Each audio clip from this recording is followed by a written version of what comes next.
There's a great quote from the playwright Meredith Willson. He said, if you wait for too many tomorrows, you'll find you have a lot of empty yesterdays. A similar quote is the proverb that says the best time to plant a tree was 20 years ago. The second best time is today. So your life right now, in large part, is based on the choices you made in the past, the bright at this point. But your life right now is also based on the future you most see for yourself, the future you're most committed to. So in this video, I'm just going to share with you probably the number one concept in terms of getting extreme momentum in your life and building extreme confidence and motivation. Confidence and motivation are byproducts. They're not causes, they're effects. And they're the effects of making commitments and keeping commitments to yourself. The beautiful part about life is that your life takes on the form of your day. We all have these 24-hour periods of time when the earth spins and we have the sunrise and the sunset, and then we go to sleep and we wake up. How you handle these 24-hour periods of time over time creates compounding effects for better or worse. And you can use the going to bed and waking up and making commitments at night and waking up and keeping those commitments as a continuous process of building confidence and motivation and trust. Confidence from a psychological standpoint is the byproduct of past performance. Confidence comes from watching yourself succeed. So success creates confidence, not the other way around, but obviously the more confidence you build, the bigger commitments you're willing to make, because confidence is self-trust. Confidence is like having an extreme bank account which you can cash in on to make bigger and bigger commitments in your future. But the starting point is always a commitment. We make commitments based on the future that we want, and those can be big commitments, but also small commitments. And then as we watch ourselves follow through on those commitments in little and big ways, then we start to build that bank account of trust.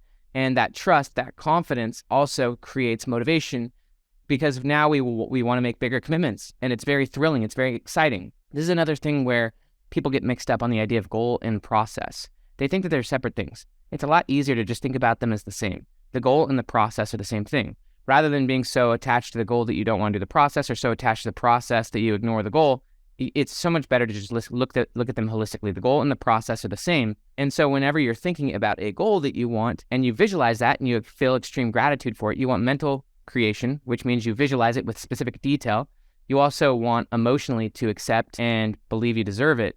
And so you emotionally accept it. This goes from thinking to feeling to knowing. You reach a place where you know that what you want is already yours. You see it, you feel it, and you have extreme excitement and sense of purpose, but you also want to see yourself become the person of that goal. And so you also visualize yourself on the process. In short term, this could be over a year, 3 months. It also is on the daily, where you watch yourself becoming and being. There's the whole be, then do, then have. You be your future self to become your future self. And you can start to hold yourself as your future self now.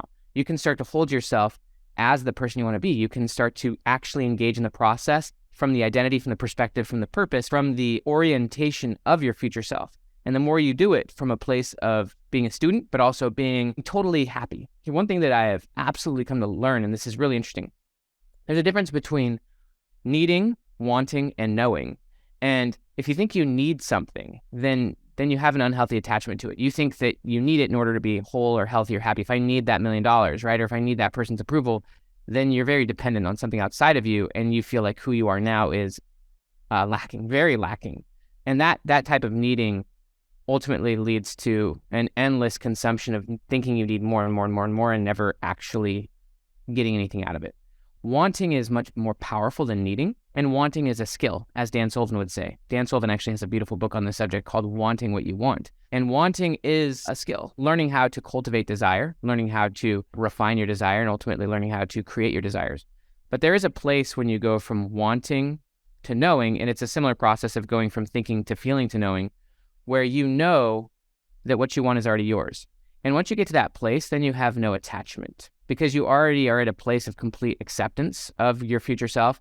And I've experienced this even recently, where I've just come to conclusions in a form of knowledge, sure knowledge, that my future self is completely secure and what I want is true. It's going to happen.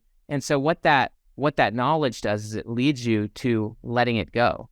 As much as that sounds weird, you no longer have to cling to it because you already know. That letting go leads to a place of a lack of attachment toward it because you already know it's yours. And so what that does, interestingly, is it allows you complete happiness, joy, right here and right now. You don't need to be there this second. You already know that what you want is yours, and it's already happened and it's happening. And it allows you, interestingly, with that letting go of things, to be so freaking happy right now. And I love the quote that there is no way to happiness. Happiness is the way. And so it's not by being unhappy that you're going to create happiness. If you think that you're only going to be happy once you get there, then you'll always be in that place of being happy when you get there.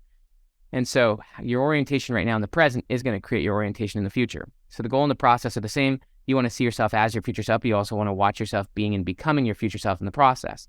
And so back to the idea of daily commitments, going to bed at night, stating what you will do and seeing yourself doing it, and then waking up and being that person and watching yourself fulfill on your commitments. This is building trust banks with yourself. This is building confidence. This is building confidence and motivation. And as you make and keep commitments to yourself, you'll be able to make and keep bigger commitments. And as people, we are what we're committed to. There's a great quote in the book, 15 Commitments of Conscious Leadership, that says that commitment is a statement of what is. You can know what you're committed to by the results you're producing. We're all producing results. The result is a proof of a commitment. Commitment is not what you say you're going to do. It's actually what you do. It's what you do, and it's what you create, and it's what you have and what you are. So you're committed to watching this video or listening to it in whatever form, because we're witnessing it. Your behavior and your results are a proof of your commitment. So what you ultimately want to do is learn how to visualize and make commitments in your future, and then fulfill on those commitments by living those commitments out and watching yourself do it. And you can be in complete joy and bliss in the process while happily and joyfully creating commitments in your future. And when commitments are based on your desired future self, then you're continuously going to be living more intentional and more powerful every single day. You're going to be living very beautifully on a daily basis. Whereas if your commitments are solely based on the past, then you're going to be repeating cycles and you're going to be frustrated because as people, we have this innate desire to expand, to grow, and to create. The philosopher Aristotle said that humans are different from plants and animals to the extent that we are more intelligent, and we're more intelligent to the extent that we're more intentional. We're intentional, and this is something that psychologists have come to agree is very unique to humans, is that we can spend enormous amounts of time not only thinking about our future and different future scenarios, but we can plan for that future, we can create that future. This is how mental creation becomes physical creation. This is how you think about wanting a house, turning it into a blueprint, and then taking the disorganized matter, which would be, lumber, stone and stuff, and putting it together and building it. You never actually build something out of nothing. Creativity is not the act of bringing something out of nothing. It's about organizing prior disorganized things in place. As an example, this book. This book is something I just wrote. It comes out in May with Dan Sullivan, 10x is easier than 2x. But this book did not come out of nothing. This book is an organization of prior disorganized quotes, thoughts, science, and they were brought together just like you would build a blueprint of a house, and then you would bring all of the materials together to construct a house. You don't get to the moon via a rocket randomly or on accident. You do it through intelligent design. Everything you are seeing around you is intelligent design. This hoodie wasn't just an accident. It was first an idea. It was intelligently designed. This microphone, even this video. I didn't just randomly pop on and start making this. I decided I would make it. I've got a little outline here, and I made this video. And so this then allows you to realize that everything you're doing is the product of choice. Yes, those choices are heavily impacted by your environment. There are different models showing you how you can ultimately become more creative versus reactive in your belief systems and in your goals. When you first start out, your belief systems and your goals are simply the byproduct of your environment. And always our input shapes our outlook. This is why you want to become intentional about what you let in and what you block out. But over time, you become more of a thoughtful thinker of your thoughts. You analyze your thoughts. You can even analyze your own worldview. You can dissect it. You can start to see where your worldview falls apart. You can start to see where your own beliefs are limiting you from the goals that you could have. You start to let those things go and start to be a lot more of a designer and a constructor of not only your future self, but of your perceptual lens, how you see the world, the thoughts you think, the way you carry yourself on a daily basis. And so every single day, you've got a shot at going to bed, making commitments to yourself, and then fulfilling on those commitments. And you can start small. That's the great part. You don't have to make the world's biggest commitments on a daily basis. On a daily basis, actually, a single step or two in the direction of your desired future self is success. That's actually a definition of success I love, is that success is making progress towards a worthwhile goal.